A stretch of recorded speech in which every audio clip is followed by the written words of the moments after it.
Assalamualaikum Pak Ozi. Waalaikumsalam, Bu. Selamat siang Pak Ozi. Apa lagi sibuk nggak sekarang Pak? Enggak sih, lagi santai. Lagi nggak ngajar ya Pak ya? Iya.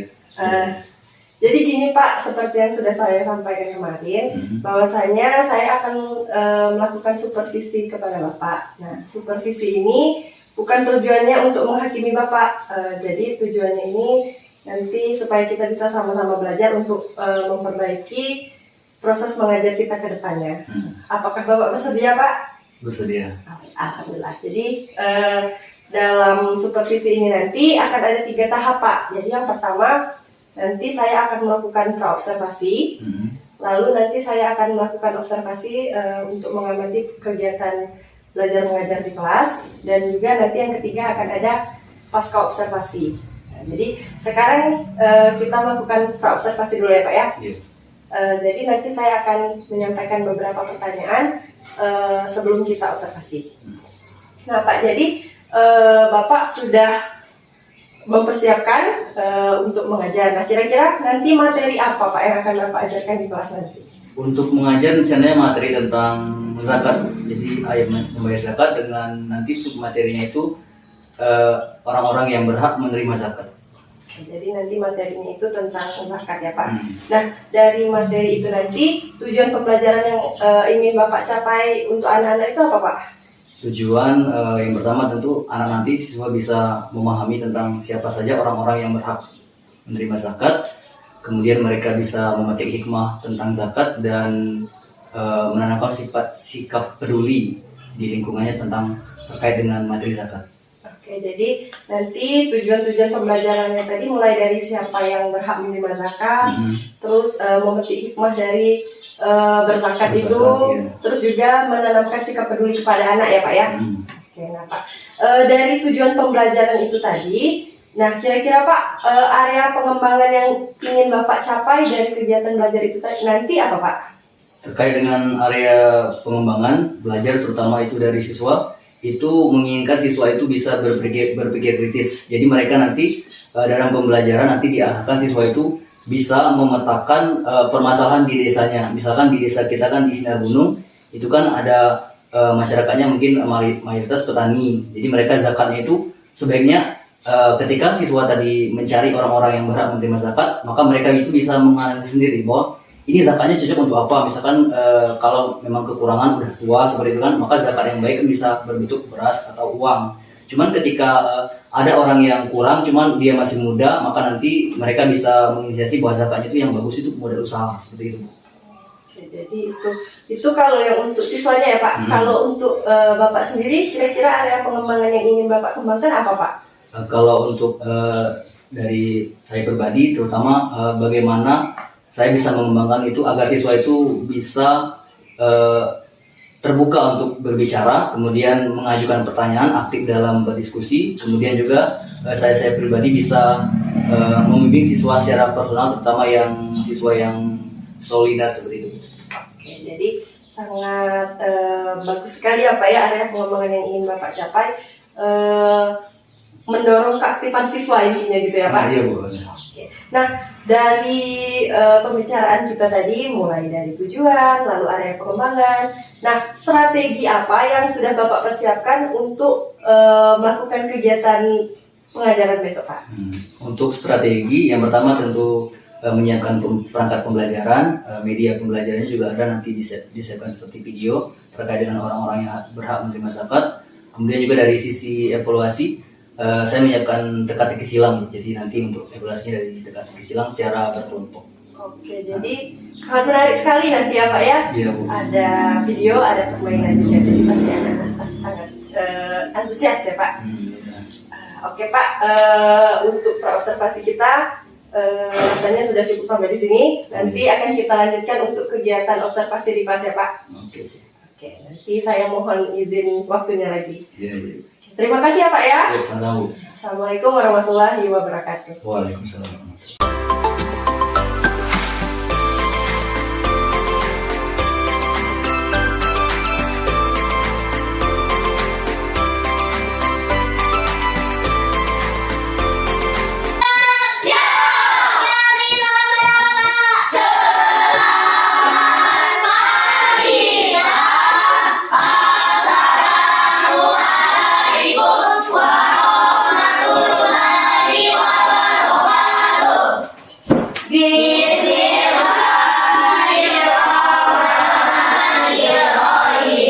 Sudah membaca Al-Quran hari ini? Belum. Kalau kita membaca Al-Quran itu sama seperti kita mencuci ember yang kotor. Lama-lamaan meskipun ember itu sudah kotor tidak pernah dicuci, namun ketika kita siram dengan air dengan rajin maka embernya akan bersih. Ya, demikian juga dengan hati kita. Baik, sekarang kita langsung nyanyikan lagu wajib nasional ya. Siapa DJ-nya? Oke, silakan.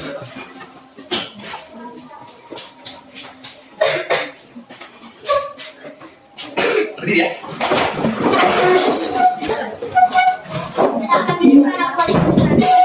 Satu, dua, tiga. Indonesia, ibu, satu padaku. Baik, anak Bapak periksa bahan dulu ya.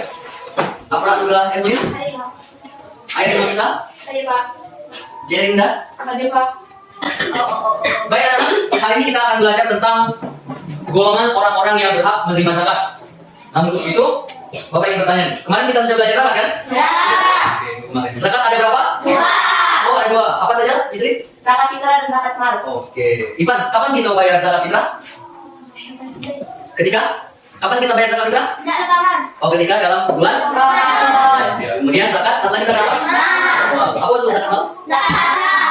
Apa aja? Siapa yang bisa membayar zakat harta? Orang yang mampu. Oke, pedagang? Boleh. Oke, kopi? Boleh. Penjual emas? Boleh. Kemudian yang punya peternakan? Boleh. Guru? Boleh. Karyawan? Boleh. Oke, jadi semua profesi itu bisa membayar zakat. Kalau sudah mencapai bisa. Berapa kemarin? 2,5. Oke, besar zakatnya 2,5%. Berapa nisabnya?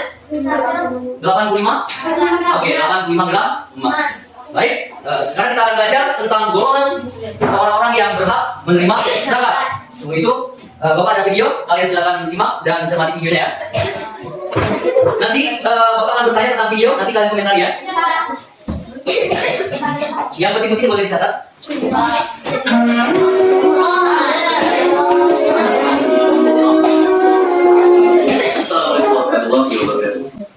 Baik, itu tadi tayangan tentang 8 golongan atau orang-orang yang berhak menerima zakat dari video tadi.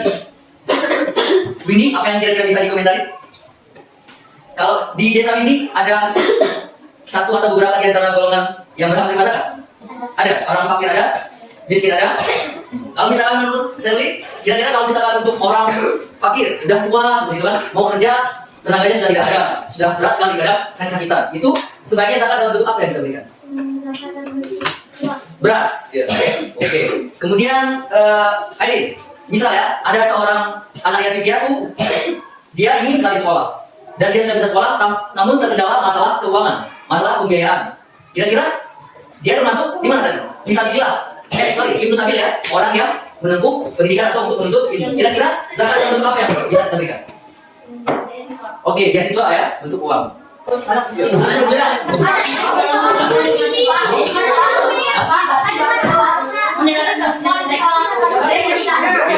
masuk akhir kan? Anak kan masuk di situ, yang terakhir. Sambil kan?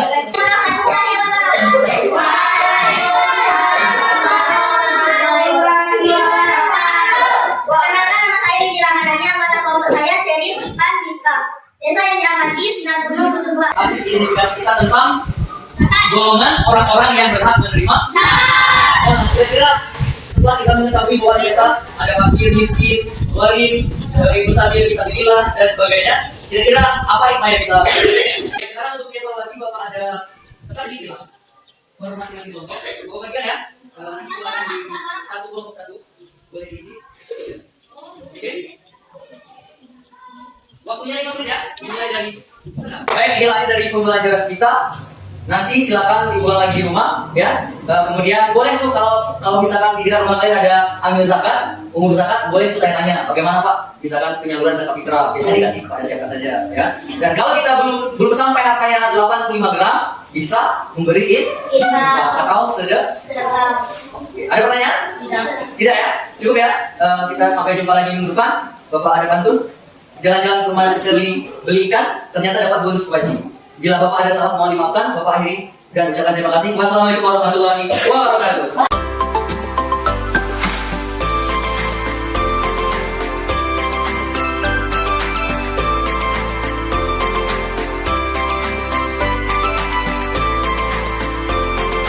Assalamualaikum warahmatullahi wabarakatuh. Selamat pagi Bu Septi, Pak Ozi. Jadi saya di sini mohon izin Ibu Septi, Pak Ozi untuk melanjutkan kegiatan kita pasca observasi. Kemarin kami sudah melakukan supervisi akademik, jadi sudah melakukan kegiatan observasi dan observasi yang sudah saya tunjukkan ke Umi kemarin. Jadi hari ini saya mohon izin juga kepada Pak Ozi untuk melakukan pasca observasi. Pak Ozi bersedia, Pak Ozi? Bersedia. Oke, jadi ini sebagai salah satu untuk pemenuhan tugas di modul 2.3 kita tentang coaching. Jadi kita langsung ya Pak Ozi ya. Oke, nah jadi begini Pak Ozi, kemarin kan Pak Ozi sudah melakukan kegiatan proses belajar mengajar di kelas. Nah, jadi kita akan melakukan coaching nih terkait dengan kegiatan kemarin. Nah, Pak Ozi, untuk saat saya melakukan observasi kemarin, gimana perasaan Pak Ozi gitu Pak Ozi? Kalau untuk perasaan itu cukup agak grogi ya Bu, karena memang ya meskipun kita mengajar biasa mengajarkan, cuman itu biasanya yang kita hadapi itu siswa. Jadi kalau misalkan ada orang yang lihat itu ibaratnya ya kayak gimana gitu, ada rasa agak kaku, cuman di awal-awal aja. Cuman untuk seterusnya itu bisa mengatasi dengan berbagai. Jadi agak grogi ya Pak Ozi ya. Selanjutnya Pak Ozi, kemarin kan Pak Ozi sudah praktik pembelajaran.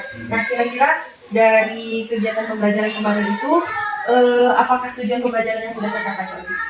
Kalau saya sesuai dengan tujuan pembelajaran, waktu juga dikit itu insya Allah sudah tercapai. Sudah tercapai, jadi sudah tercapai ya Pak Ozi. Nah, tapi kira-kira dari aspek-aspek yang kita bahas kemarin pada praobservasi, apakah sudah baik semua atau ada yang perlu diperbaiki? Dari saya pribadi mungkin saya agak kesulitan itu untuk membangun keaktifan siswa itu untuk bertanya. Jadi kadang rasa sulit untuk memunculkan pertanyaan pemantik biar siswanya itu tertarik untuk bertanya. Kemudian juga mungkin untuk organisasi siswa. Jadi kadang untuk membagi kelompok gitu kan, kemudian untuk biar siswanya itu saling berbagi itu masih kurang matang gitu. Jadi itu termasuk untuk pertanyaan saya termasuk kesulitannya ya Pak Ozi ya. Jadi membuat pertanyaan pemantik yang mengajak siswa untuk aktif dan juga membuat pengorganisasian kelas di kelas itu ya. Nah, untuk kira-kira untuk kalau selanjutnya untuk mengatasi kesulitan itu gimana rencana Pak Ozi? Kalau untuk selanjutnya mungkin nanti saya siapkan media gitu. Kalau untuk organisasi siswa mungkin lebih media interaktif biar siswa itu bisa aktif juga. Kemudian kalau untuk yang awal dari pemantik, mungkin saya bakal menyampaikan motivasi awal atau materi awal dulu. Biar apresiasi gitu ya. Oke, nah jadi itu ya Pak Ozi, kalau nanti seandainya untuk perbaikan bisa membuat media interaktif dan juga menyiapkan apresiasi yang dipersiapkan lebih baik. Mungkin Pak Ozi untuk rencana tindak lanjut ke depan untuk perbaikan, mungkin Pak Ozi punya beberapa referensi atau sumber-sumber yang ingin Pak Ozi pelajari itu. Misalnya mungkin sekarang ini kan ada PPM, mungkin Pak Ozi bisa ya pakai itu. Oh iya, baru mulai ikut pelatihan secara mandiri kan untuk mengajar otomatis itu kan untuk tantangan. Iya, sangat menantang ya Pak Ozi ya. Oke, nah jadi mungkin nanti bisa seperti itu ya. Selanjutnya Pak Ozi, nah jadi saya kemarin sudah mengamati, saya memberi sedikit umpan balik ya Pak Ozi ya. Kalau kemarin saya amati itu memang praktik pembelajarannya sudah lancar, sudah sesuai dengan DPP yang telah Bapak susun, terus juga strategi terkait pengembangan dirinya juga sudah tercapai. Nah, kita sudah lihat anak-anak berkelompok, terus juga ada permainan TTS kemarin. Nah, jadi sangat bagus sekali. Itu juga memberi inspirasi kepada saya. Mungkin cukup itu Pak Ozi. Umi Septi mau menambahkan? Tadi kalau dari percakapan coaching dengan Pak Ozi ya, itu tadi yang dimunculkan mungkin PNN mungkin ada kegiatan-kegiatan lain yang didukung gitu. PNN mungkin kita tergantung dengan sinyal. Nah mungkin yang tidak tergantung dengan sinyal itu kira-kira apa yang ingin dilakukan atau ingin dikerjakan untuk menambah wawasan kayak gitu. Kalau itu biasanya sharing ke guru senior, terutama guru kelas, karena memang di awal kan saya itu mengajarnya di SMP, jadi lebih mandiri siswanya kan. Kalau ini kan tidak bisa kita menyalahkan siswa itu secara mandiri secara penuh. Iya. Jadi bertukar pikiran kayak gitu dengan bertanggung jawab baik dari lingkup sekolah di sini maupun di buat bisnis KKG kalau di SD itu namanya. ya KKG itu kegiatan bibus ya. Apa kegiatan bibusnya berjalan lancar di sini? Kalau sekarang belum, tapi sudah direncanakan nih. Terus itu nanti kegiatannya itu berkolaborasi dengan sekolah, kemudian berkomunikasi bibus dengan para senior, kemudian dengan guru-guru yang bersifat adaptif dalam teknologi, boleh kita ikuti semua. Siapa kita mengkondisikan kondisi sinyal. Ya, ya, Miss. Ya, itu saja dari saya. Jadi kita cukupkan ya, Mi ya. Ya, Jadi itu tadi Fauzi supervisi sedikit pasca observasi dari supervisi kita kemarin. Ya, nah, jadi demikianlah pasca observasi kami. Kami akhiri. Wassalamualaikum warahmatullahi wabarakatuh.